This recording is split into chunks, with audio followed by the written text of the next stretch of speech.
I want to tell you about a new investigative podcast called She Has a Name. It's about a young mother who disappeared in Detroit in the summer of 1987. She Has a Name tells the story of loss and redemption, mending broken family ties, and facing the trauma experienced by countless individuals who've lost loved ones to violence. Join host Tanya Mosley and her nephew Antonio as they unravel the secrets of what happened to Anita Wiley. You can search for She Has a Name in your podcast app. This nation was founded on the principle that all men are created equal. We hold these truths to be self-evident. That all men are created equal. I'll tell you what freedom is to me. No fear. I mean, really, no fear. Created equal. This is Created Equal from WDET in Detroit. I'm Stephen Henderson, and with me in the studio today is Kerry Jr. II. He is the show's producer. In our nice air-conditioned, cool studio. Well, it's a little air-conditioned in here. It's never quite the way it should be in this room because of the facilities we have here at WDET. But for sure, much better in here. It's better than it is outside. Yes, where it is absolutely sweltering. We are now, I think, on day 4 of this heat wave, and the weather people say that we're not anywhere close to the end. I think this is supposed to go through next week. Yeah. I was checking my weather app this morning. I use like the Weather Channel app, and they were saying that today, we have a high of 86. It's going to feel like 92 degrees, and then tomorrow it's going to feel like 94. And then I think Saturday on the app it says 89, which sounds like it's going to start to get a little better as we get into the weekend and into next week. So, but either way, man, have you been out in this weather? I've been trying to avoid it. I go out in the mornings and water the front and back gardens at my house. But other than that, I'm staying as much as I can inside. And I think a lot of other people are trying to do the same, and then trying to keep the indoors cool. That's one of the challenges as well, without like running the energy bill up to the sky. Today we want to talk about, though, some differences in the way we experience this heat. If you live in the city of Detroit, for instance, it's hotter in the city than it is in some other places, and that's for very specific reasons that we want to get into. But the reason this is, I think, important for us is that becomes an equity issue when you think of who lives in the city versus who lives in the suburbs or even further out. There are lots of equity issues that have to do with race and poverty. When you add something like environment or climate on top of it, I think you invoke all of those other inequalities as being important to telling the story of how we live. Yeah, and you got to consider the additional resources that are necessary to address the additional heat that you feel inside these cities. And the concept I think we're really trying to get at is heat islands is what they're called. It's a concept that says that built areas are hotter because they don't have the natural environment, the trees, the ponds that simply cool down an area. But instead we have buildings, we have concrete, all these things that absorb heat and make it hotter. I'm not a scientist on this, so I'll leave it for our experts to explain. But that's kind of the reason why we have the inequity that you're talking about there, why urban areas are typically hotter than outlying areas. And the difficulty that we have in the city trying to keep ourselves cool, but also trying to make sure that the heat doesn't overwhelm people who don't have the means that other people have, right? The cooling centers that the city operates, the fact that libraries and things like that are staying open in a way that welcomes people more, so that they can find relief. It's just not a given in Detroit that people can do anything about how hot it is. And then on top of that, we have these storms coming. If we're talking about the weather, right? These storms are going to happen. That could mean that power outages could occur, which then could increase the likelihood that people don't have ACs to warm their homes. Also means that workers have to be out there in the heat trying to fix the power outages. So there's a lot of factors that go into this particular time too.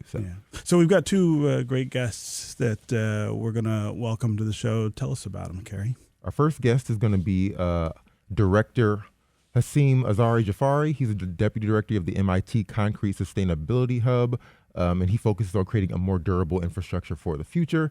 And our second guest is Lawrence Sobson.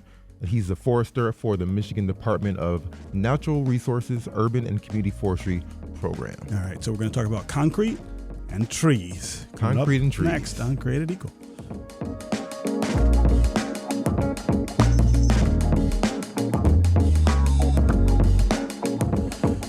Hessam AzariJafari, welcome to Created Equal. Thank you very much for having me. Yes, and Lawrence Sobson, it's great to have you here as well.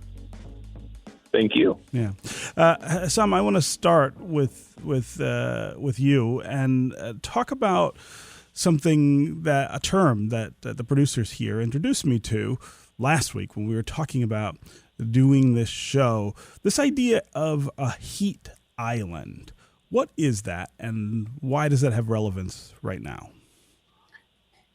Generally it's a phenomenon that we observe in urban and very well developed areas, that the temperature is higher in the urban areas compared to the suburban areas, even within the same climate.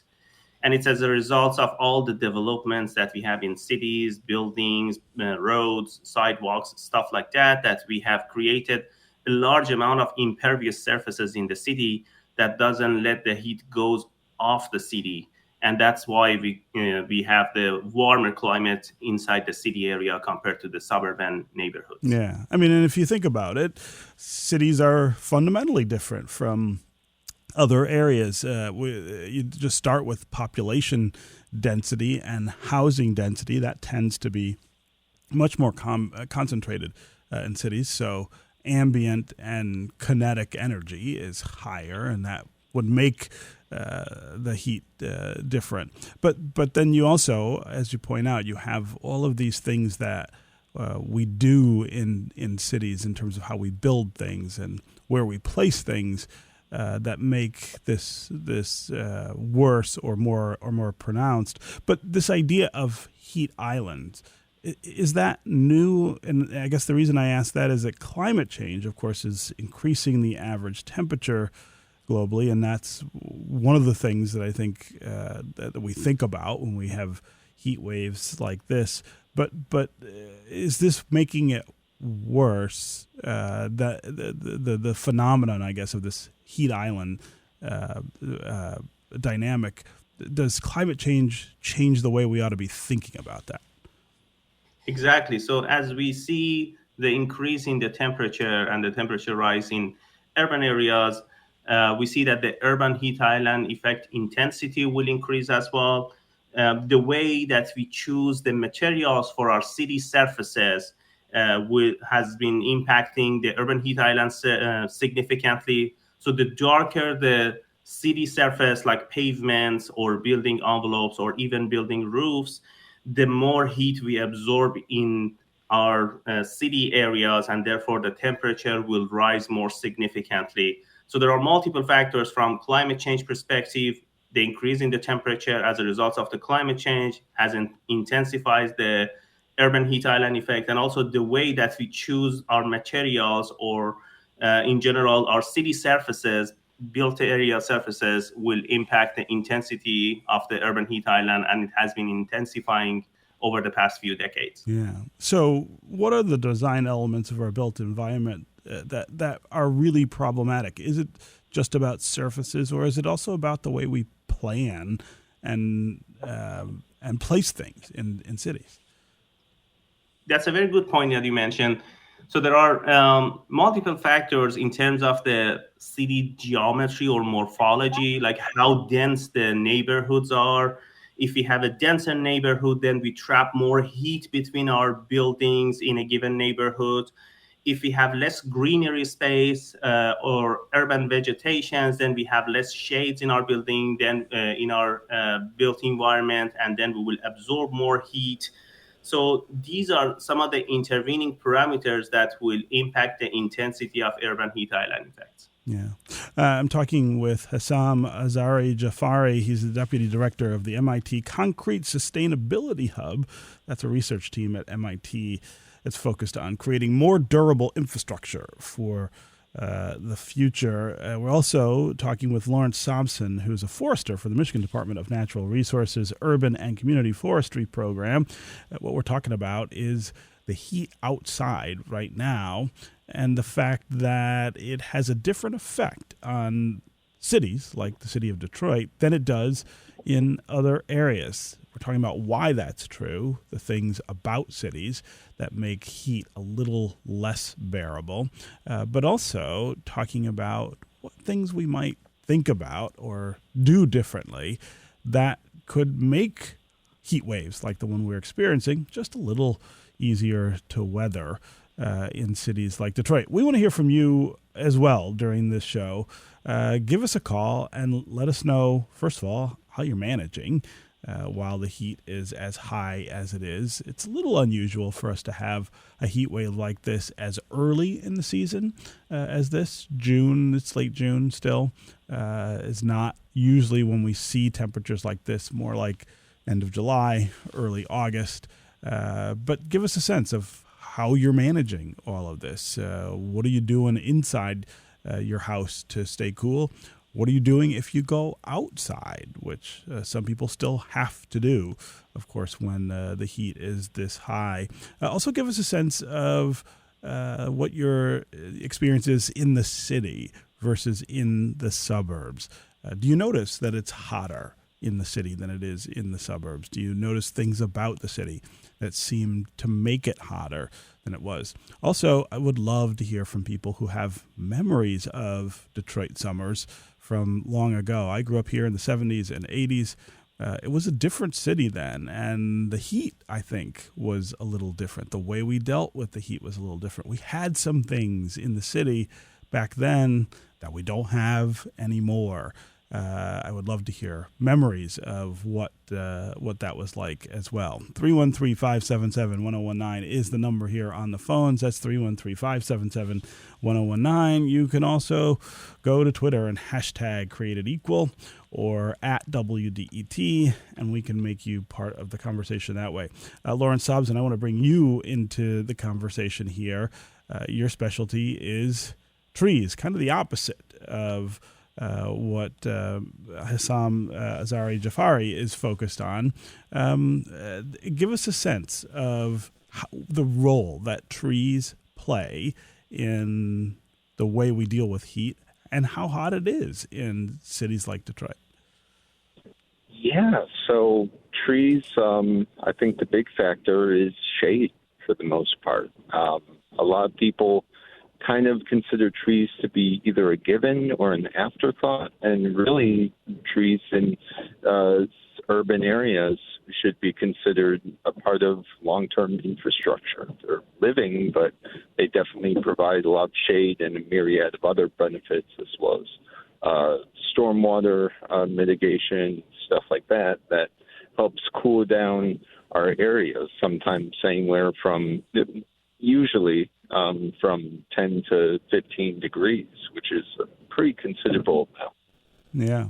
So they say the best time to plant a tree, of course, is 20 years ago, because it takes about that long for a tree, many trees at least, to grow to mature size and presumably to provide the most shade.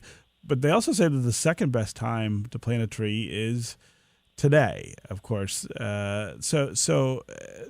What is the way we should be thinking about how we plan tree planting in cities like Detroit? I mean, we've been doing better in recent years, but of course, practices that we had in the past and things like disease and kind of wipeouts have affected the way that we're living right now. Yeah, so in terms of how we're approaching things now, historically, especially in the Detroit area, there used to be a lot of elm trees, and Dutch elm disease came in and wiped them out. And then we had a bunch of ash trees we replaced those with, and then emerald ash borer was introduced and wiped those out. And right now we're seeing a lot of communities in Michigan to be predominantly maple in the canopy. And think of it as an investment. Mm-hmm. You're investing in your retirement, essentially, in a tree. You're not going to buy all of a single stock and hope it stays there for the rest of your life and beyond. We really want to diversify the species. And what species we're diversifying in, we want species that are a little more climate adaptable to what we're seeing, as well as non-invasive species. So invasive species are ones that could spread and overtake some tree species that we like and cause all sorts of issues and have very low quality, like pear trees are one of the most commonly planted invasive species. And everyone loves their flowers and everything, but they're very difficult to maintain. They break a lot. They don't provide much value. They don't get very big. Versus a native tree called hackberry, which gets a nice canopy, is much more resilient, is native to Michigan as well as climate adaptable, and is kind of a really fantastic tree and provides a high-quality canopy compared to that of other species. So give us a sense of how well you think we're doing in Detroit with tree coverage and with tree planting. I think you can't live here without noticing how many trees are being planted right now. I mean, there are a lot. Are we planting the right kinds, and are we planning in the way that we should for the future? I think we are. Detroit's really moving in a really great direction. There's a lot of support from the federal government. The Inflation Reduction Act gave money to the Forest Service, which was then awarded directly both to the city of Detroit and to the Greening of Detroit that does fantastic work. And they got, in total, $19 million for trees for Detroit. And they've been planting great species with some great plans. We celebrated Arbor Day at Lasky Recreation Center and planted a microforest, which is a very compact, very small forest that's essentially meant to grow much faster. So when you say best time is 20 years ago, this stuff is supposed to get really big within 10 years. And there's a lot of people, a lot of nonprofit organizations that are really pulling for better tree care, better tree work.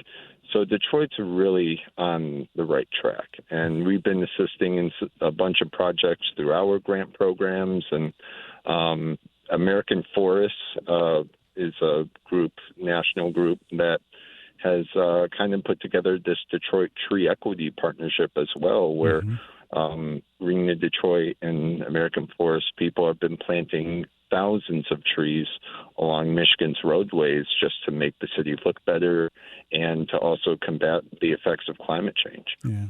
And we want to talk a little more about that tree equity program a little later in the show. Right now, we're going to take a break. And when we come back, we'll continue this conversation about the heat and the way we deal with it in cities like Detroit. We also want to get going with you, the listeners, on the phones and on social. Call and tell us how you're managing the heat. How you're managing the heat indoors, how you're managing the heat when you have to go outdoors. Have you noticed the difference between how hot it is in the city and the suburbs? And again, I would love to hear people's memories of summers past here in Detroit. I keep saying things are really different today than they were then. We used to have things that we don't have anymore in the city. I want to hear about some of those things and talk about whether we might think about bringing some of them back to make it easier to deal with the heat. 313-577-1019 is the number here on the phones. That's 313-577-1019. You can also go to Twitter, #CreatedEqual or @WDET. We'll be right back with more Created Equal.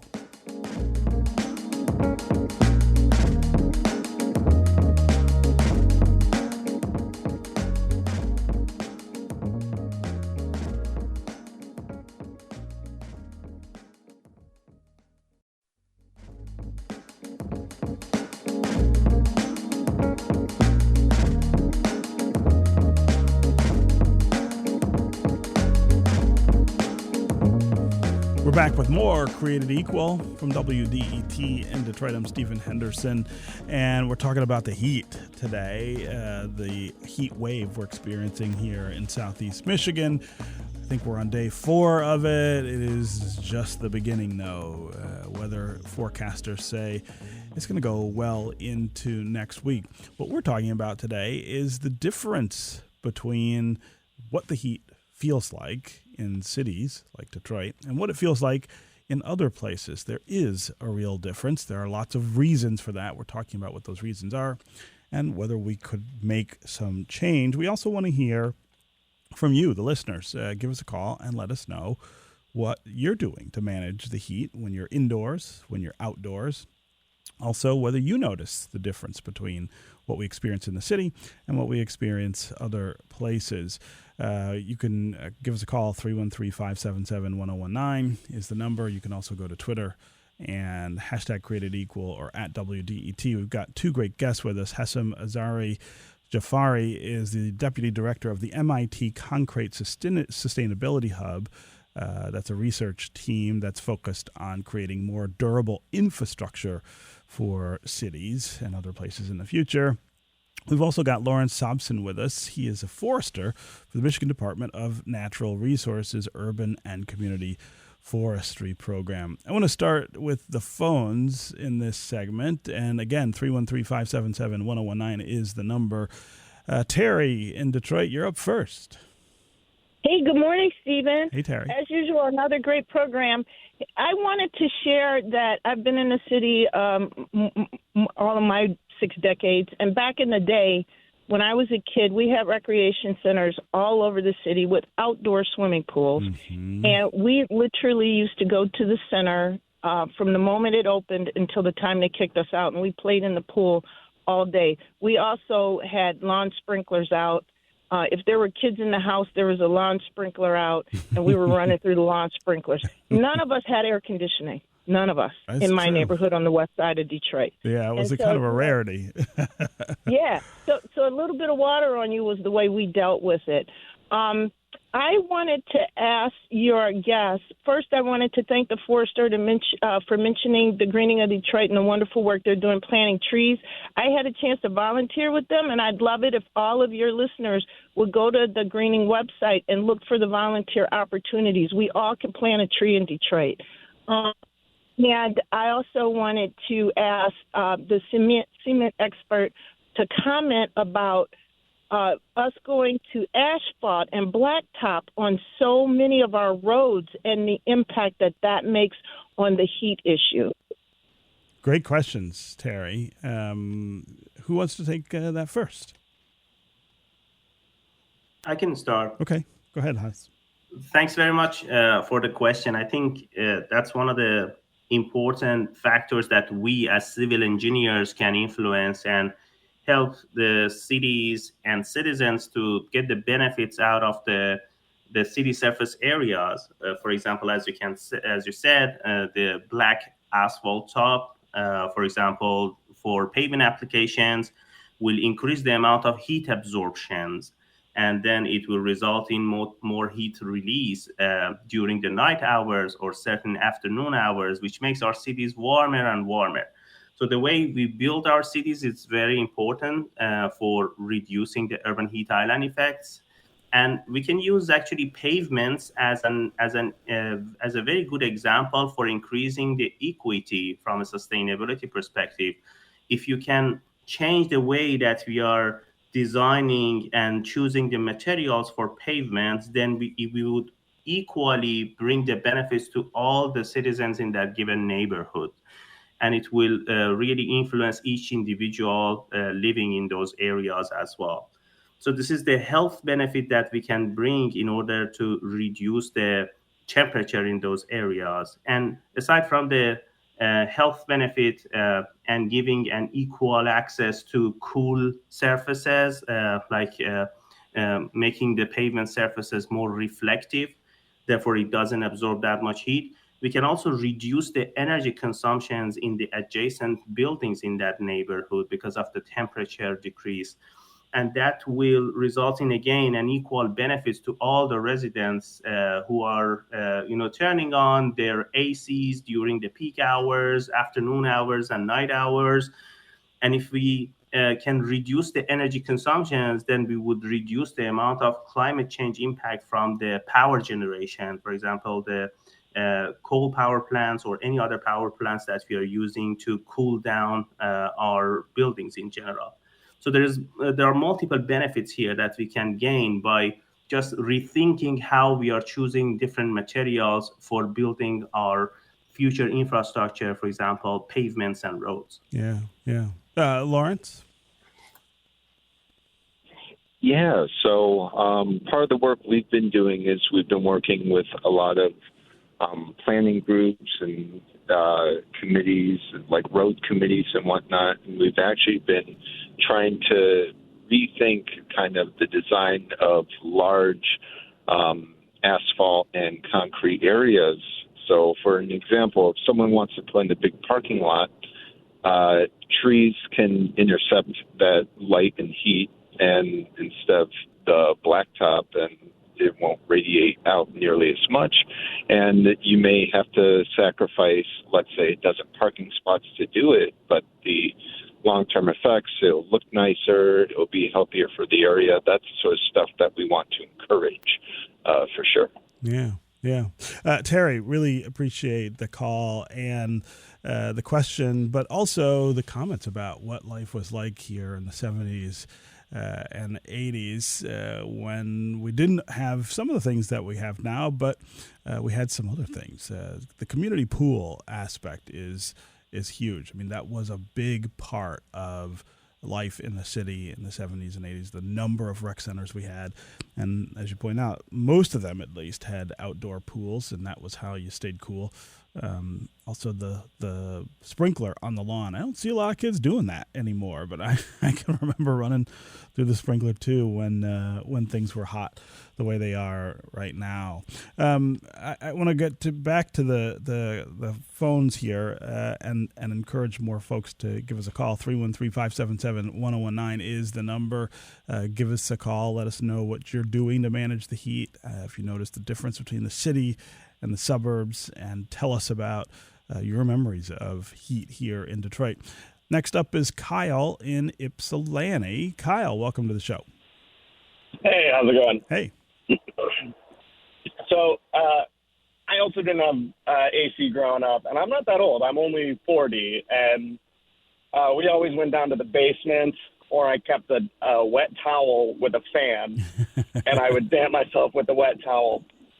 Also, I don't let my son run through the sprinkler because my water bill goes way, way up. And I'm just like, no, we'll figure something else out, my guy. Yeah. Anyway, my question, and it's a little tangential to the heat topic, but it's on the trees. And I'm wondering if it feels like there's a lot of trees going down in storms, and I've lost power, I want to say 4 or 5 times in maybe a year. And I'm wondering, are the storms getting worse, and are the trees not really made for these kind of storms? Should we be investing more in trees that would thrive in like the Tennessee area, that are kind of, I feel like that zone is creeping up north. And all of this feels true, but I don't actually know. Is there any data to support that? I mean, I don't have any expertise. It feels true, but I don't know. It's a great question, Kyle, and I don't know the answer. I'm sure Lawrence Sobson does, but this idea of whether the trees are sturdy enough to manage the, one of the offshoots of this weather, which is these really intense storms that we're now 4 or 5 years into experiencing here. Lawrence, can you help Kyle understand how this all works? Yeah, Kyle, that's an amazing question. That's absolutely fantastic. First of all, we do have a really good connection with the University of Climatologists, and pretty much what we're seeing in our models and what's going to be happening now is we are going to have more powerful storms, but less frequently. So, like the summers, like as they go on, we're probably going to see a lot more time in between rain. But when we get rain, we're going to get a lot at once. And that'll speak to the fact that a lot of our trees, and I used to work for DT doing the tree work. You could boo me all you want there, but I'm in this job now, so I'm here to help people. A lot of them are these old silver maples because back in the 50s, 60s, 70s, these were planted. They were plentiful. They were cheap. They grew fast. Everyone thinks they want a really fast-growing tree. I would say I wouldn't, because the faster it grows, the longer those cells are in that tree structure. And that makes it more prone to breakage and stuff like that. DT statistics-wise, 90% of your power outages are from just silver maples, that specific tree species right there. It's usually because those branches will break, and they're very light wood, and they'll fly into the wires and cause a huge, huge mess. So really, we do kind of want to take a look at trees around southern Ohio, Kentucky, Tennessee, and be like, hey, yeah, these are some species that are doing well there. It's the theory is called assisted migration. We may want to plant some up here in this area. And one tree that I really like instead of like silver maples or something is a little more sturdier wood in a black gum or a black tupelo tree. I think they're really fantastic. They grow in a column-shaped habit, which makes them a lot stronger in terms of their form, as well as the fact they still get that deep, deep red in the fall that we all love to see from our maples. And it's very climate adaptable. It's native to Michigan technically, but it's not super well spread. So we are looking at that, and we do have a developed DNR recommended and non-recommended tree species list based off of stuff like that on our website at www.michigan.gov/UCF.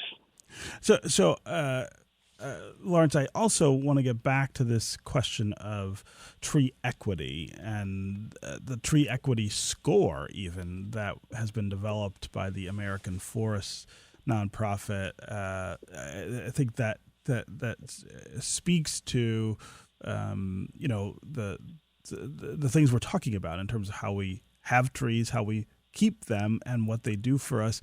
But let's start with what a tree equity score is and what it means. Yeah, so tree equity score is essentially a tool that was developed by American Forests, and it's essentially bases tree canopy off of other social factors like the amount of seniors living in the area, the heat disparity, people of color, stuff like that. And it is a really neat tool to help us target areas that really need canopy off of historical redlining and communities that are poor and just haven't had the ability to invest in planting trees or taking care of them. And historically, the city hasn't done that.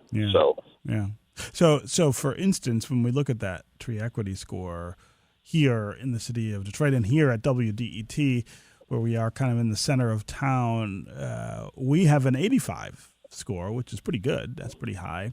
But if you move just a few blocks away, places like Eastern Market have scores as low as 57. And what's interesting about that to me is that it really is almost block by block when you're thinking of who has adequate tree coverage and why. It almost suggests that something sort of random has happened to either plant trees in the first place or to take trees out, right? To get rid of trees, either through disease or storm or other things.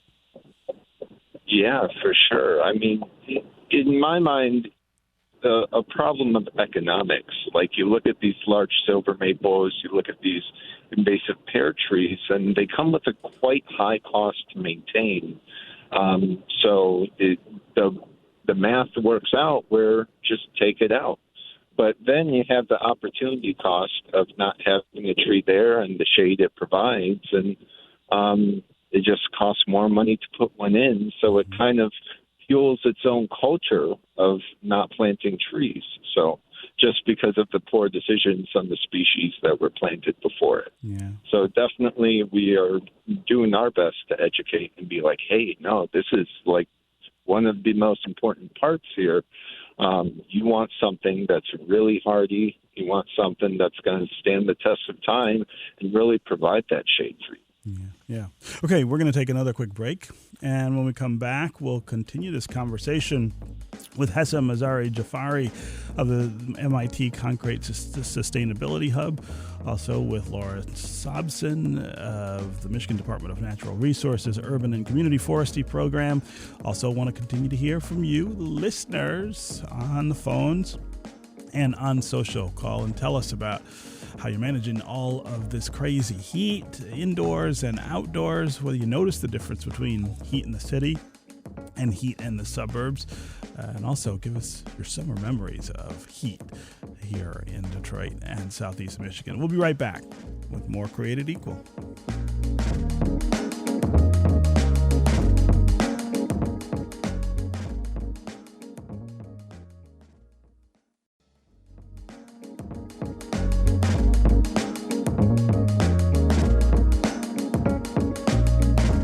This is Created Equal from WDET in Detroit. I'm Stephen Henderson, and I'm really glad you've joined us. We're talking about the heat outside and how it's different for people who live in the city of Detroit and people who live in other areas. We've got Hessam AzariJafari with us, Deputy Director of the MIT Concrete Sustainability Hub, and Lawrence Sobson, who is a forester for the Michigan Department of Natural Resources Urban and Community Forestry Program. I want to hear from you, the listeners on the phones and on social. 313-577-1019 is the number, and you can go to Twitter, #CreatedEqual or @WDET. Hessam, I want to talk about concrete a little more and the idea of sustainability. You know, in some people's minds, I suppose, concrete and sustainability maybe don't go that much together. A lot of folks would say we need less concrete in cities, and that would also help with the heat and climate. But you believe that concrete can improve a city's resilience to climate change and heat waves and extreme weather. Talk about why that's true. Sure. Yeah, that's a great question. So when we think about the materials choice from a civil engineering perspective, we think about how we can satisfy the requirements for a given structure, whether it's a building or a pavement or road. But at the same time, we need to consider the resilience and sustainability aspects in our decision-making process. While concrete provides a very solid choice and option for our infrastructure systems, we have to admit that all the buildings foundations in the U.S. has been built by concrete, and there is a reason for that, right? Because concrete is a resilient material. You can trust it and you can consider it as a foundation because of its phenomenal properties. And there are other benefits for concrete in terms of resilience and sustainability. There is one that we are just discussing about the extreme heat events and how concrete and its lighter color compared to asphalt or darker color pavement can improve the heat resilience in urban areas. There are other aspects relevant to the flood resilience, like if you want to make sure that after flooding there is less issues associated with your roads and you can still provide service and the road is not closed, then concrete is an option that you can consider it for the future infrastructure development and even for maintaining and repairing the existing road network. I think that plays a crucial role here. So there are some certain inherent properties for concrete, for example, the stiffness, the smoothness, or the surface color of the concrete that can influence the sustainability and resilience of our built environment, and it can be part of our climate change solutions in urban areas. We see that different cities, like city of Detroit or in other parts of the U.S., they have developed carbon neutrality roadmap. We don't see that pavements would be part of that roadmap and the amount of benefits that we can gain from the pavements as well. So I think concrete can play a crucial role in order to improve the sustainability and reduce the climate change impact.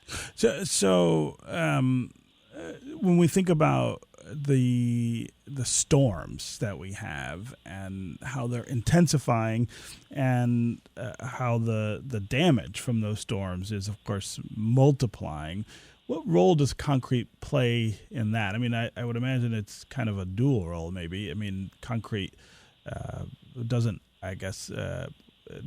prevent storms, obviously, but it also protects people from high winds and flying objects and some of the things that we experience because of these storms. Definitely. So thinking about it from a flooding perspective in a given city, when you have concrete pavements, generally the storm and the pluvial or the rain flooding will cause a lot of washouts and issues with the pavement foundations that would result in cracking the pavements. In general, concrete can withstand those cracking. That's what we call it a resilience option in general. Or when you're thinking about hurricane-prone areas, for example, you have seen all these pictures from state of Florida after all these huge hurricanes that we see many neighborhoods were totally collapsed, and there were no buildings except a few ones. And when you look into those few buildings, you see that they are made of concrete, and concrete could withstand those huge amount of loads. So it saves a lot of cost and environmental impacts to reconstruct those buildings and bring back the neighborhood to its original shape. So from different angles, we see resilience benefits in general with our investments in concrete, I would say. Yeah. So I mean, thinking about things like advanced concrete materials and the possibility of incorporating those into our cities. I mean, that's something we could do in the future, and it also sounds kind of expensive.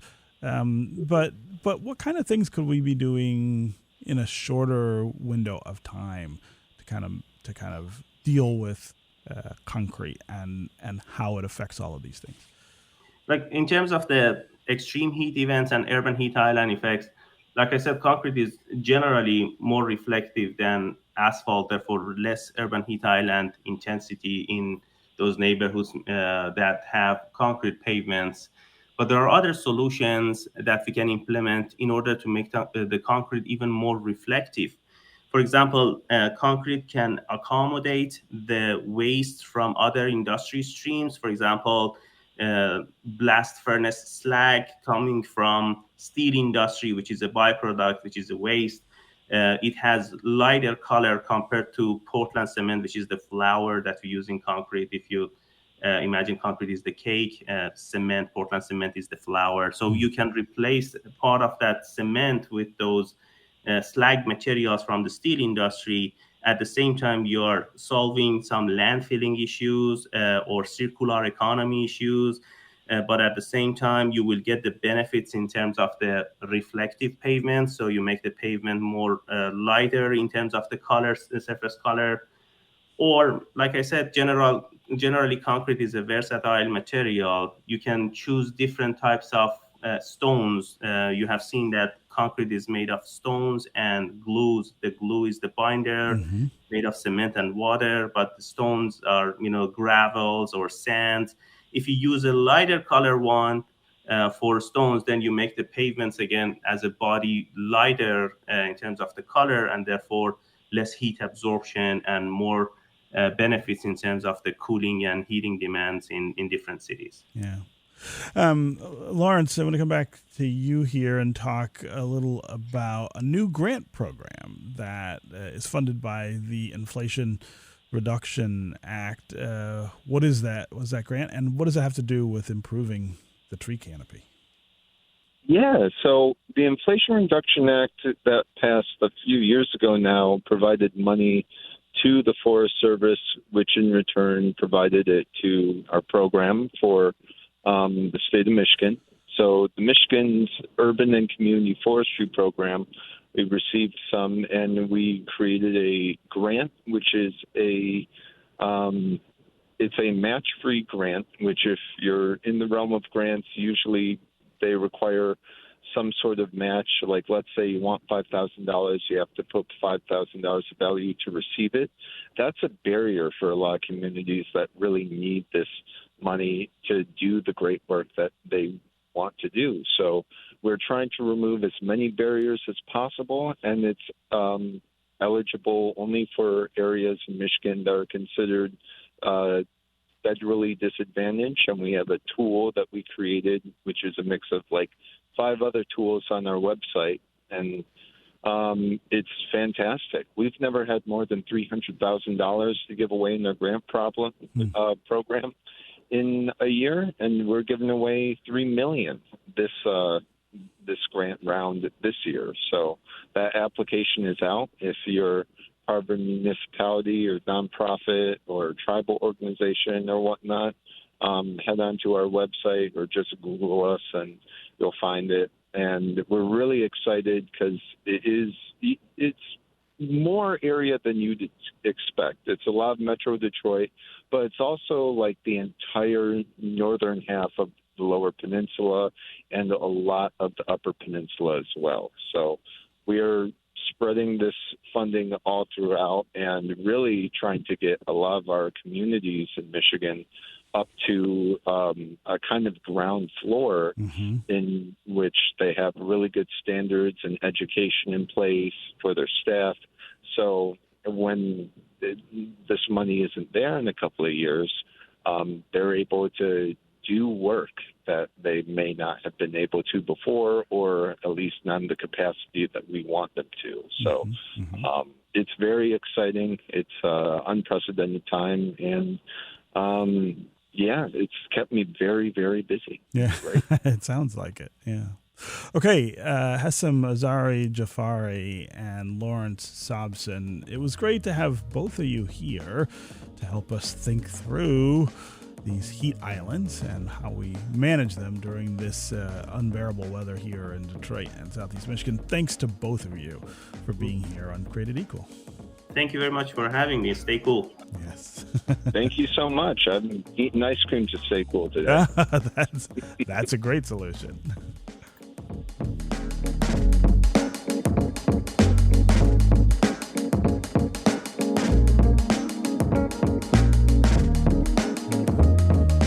So, Carrie, I have a good mind to go home and hook up the sprinkler on the back lawn.